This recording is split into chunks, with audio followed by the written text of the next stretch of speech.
Hello, I'm the Angry Spork, taking issue with the Blink miniseries. After abandoning a mission, for some reason, and freeing a powerful alien from the clutches of the Dark Beast, our title character got chewed out by Magneto and threatened with being kicked off the X-Men. So she does what any young warrior would do, try and take out the most powerful mutant on Earth by herself.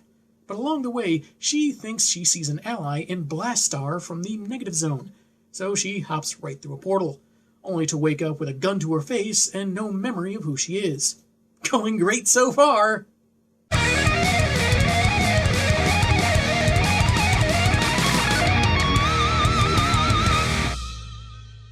The cover sees each Blink and the Stranger with their weapons at the other's throat. The backdrop has the same checker pattern as before, but in the shapes with the characters inside, there's one change. Rogue has been exchanged for Blastar. She was stuck in traffic during the photo shoot, and the photographer just grabbed the first person he saw at the soda machine to fill the space. The opening splash page sees our heroine looking nonplussed on the ground, as narration sums up who she is, where she's from, her amnesia, and how some guy is threatening her with a firearm. On the following two-page spread, she fights back, presumably on instinct given the memory loss. Yet the narration points out her training under Victor Creed, who weirdly gets named twice, and adds a word of advice about being fast when you attack someone. Several background images show the fight in some more context, meaning it isn't over in just a couple of moves, but the images feel kind of indistinct, not really standing out. In any event, she wins with a boot on his chest and gloating at her ease of victory, and taking his weapon. Why, Johnny Ringo, you look like somebody just walked over your grave. On another two-page spread, the impressed stranger turns the tables, and after a series of more well-defined images, has her moderately restrained.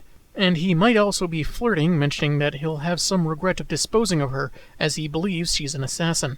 She doesn't know what he's talking about, and displays that her amnesia isn't total, as she headbutts him, hopes, accurately, that he has the same anatomy as most guys, and displays the confidence of being able to kill him if she wanted, getting him in a leg lock and choking Bubba with his pea shooter.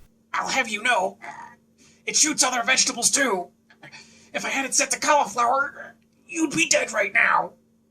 He's had enough and throws her off, leading Blink to fall to a lower floating rock. She at least still remembers how to throw Snark around when Mr. Congeniality comes at her with a pair of daggers. In the resulting cloud of dust, she manages to grab one of his blades and each holds one to the other's throat in a stalemate, not unlike the cover.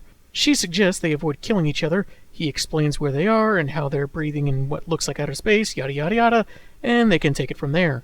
You are a strange one, girl. I'm strange. Look, Blackpot, haven't you ever heard the expression, people who live in glass houses shouldn't throw shotguns and knives? Common idioms were the first things Apocalypse changed when he took over the world. He agrees to withdraw, they drop their knives, and he embraces her, picking her up and laughing, all delighted that a formidable opponent as her meant him no harm. As long as you put me down, Studley, we could have shook hands, okay? Brothers don't shake hands. Brothers gotta hug. On another two-page spread, a lava quake erupts, which seems less a quake and more an eruption, but anyway. They jump for their lives, and the stranger calls out for his steed, a ferrocat called Markle, who looks like if a camel walked through a malfunctioning transporter with a house cat and a bat. Later, after some civil discourse, it's suggested that Clarice at least remembers her name, but nothing else. She constantly feels close to remembering more, getting flashes as she moves and speaks, but the best she can say now is that she's not from the Negative Zone. Her new friend, by the by, is called Amior. Dang it! My money was on Bubba Blackpot Studley Congeniality the Third. To Blink's surprise, they begin ascending some ethereal stairs, and her companion admits to seeing some visions himself, such as Annihilus and his defeat by the classic Fantastic Four, though he doesn't name names. Even though Amior mentions that Annihilus wasn't exactly a nice guy, she seems to think he's troubled by this. Wouldn't you want a creature like that sent back to hell without ice cream? Maybe that's the entire reason he left in the first place. What would you do for a Klondike bar? He says that there are worse things that came about, and Clarice asks what that is, since he runs the show. So is Amior a leader of some kind? Is this in dialogue that was off-panel or something? What's going on?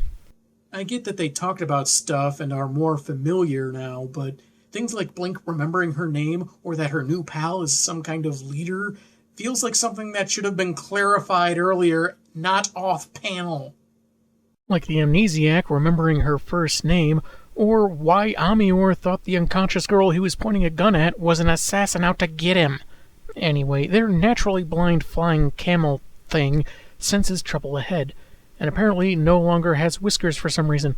Lowlanders, simple people that can't defend themselves, are under attack, and the pair make haste to deal with this dishonorable act.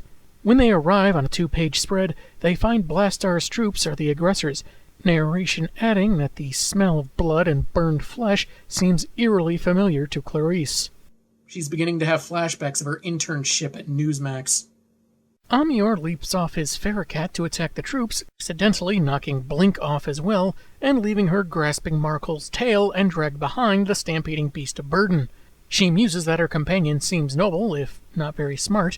If someone had knocked me off a running animal like that, I'd be less focused on their nobility or intelligence, and more focused on punching them in the face, but hey, that's me.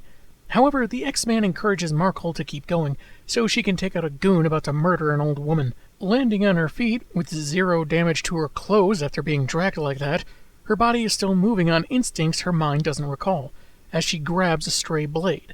This makes her recall a vague memory of a man with no left hand armed with claws, the AOA version of Wolverine. This is short-lived, but still distracts her from the Balurian about to strike from behind. Fortunately, Amior was watching her back, as his gun was apparently set to liquefy that guy's head. And even more unsettling, it pours on top of Clarice. That's really gross. The worst part is that it turned the same color of the shampoo she uses, so even cleaning it out is going to be traumatic. He's about to be ambushed himself, so with her skills acting for her yet again, she flips backwards and blinks the attackers away. They've even begun blinking in unison. I love that sound. Amior seems really interested in how she did that, but Clarice honestly can't say, so for now, it's enough that he aided her in battle. I guess all the Balurians are either dead or otherwise defeated, because the victims of the attack all start bowing before them. After Blink quotes a streetcar named Desire, for some reason, an older man, possibly a cleric of some kind, believes the pair were sent by a nihilist to protect them from Blastar. He's the greater evil Amior mentioned before, determined to bring all within the negative zone into his army to conquer the people of Earth, a phrase that lingers with Blink. The comic ends on a splash page of Amior rallying the people to rise up against Blastar and return rule to their master Annihilus. The fighting spirit is familiar to Clarice, feeling that this is her fight as well. That was Blink number 2. Nicely paced and good action, but I am questioning if the amnesia angle is all that necessary. Maybe the amnesia hasn't been a thing for long, but Blink doesn't seem to behave very differently without her memories than with them. She makes all sorts of remarks and references off the cuff that, coupled with remembering her name off the page, kinda makes me wonder if this serves any kind of purpose. I feel it could have worked just as well if the point was just to get her home. Though if she kept her memories and happened to mention to Amior that she planned to seek an alliance with Blastar, their fight could have gone differently, or at least he wouldn't be as willing to trust her. It also raises the question about the Fantastic Four. In the Age of Apocalypse, they didn't have their powers, but Amior's visions were distinctly the 616 team defeating Annihilus when he got too power-hungry. If he's seeing flashes of the normal Marvelverse, okay, but how does that relate to Annihilus the Purple Elves worship? He didn't exactly disagree with Clarice that the previous master of the negative zone was bad, just that Blastar was worse. Picking one of 2 terrible options instead of finding a much better third option. That's politics for you. Tune in next week to see if this rebellion goes well and if Clarice remembers anything useful. I'm the Angry Spork, and man have I got issues.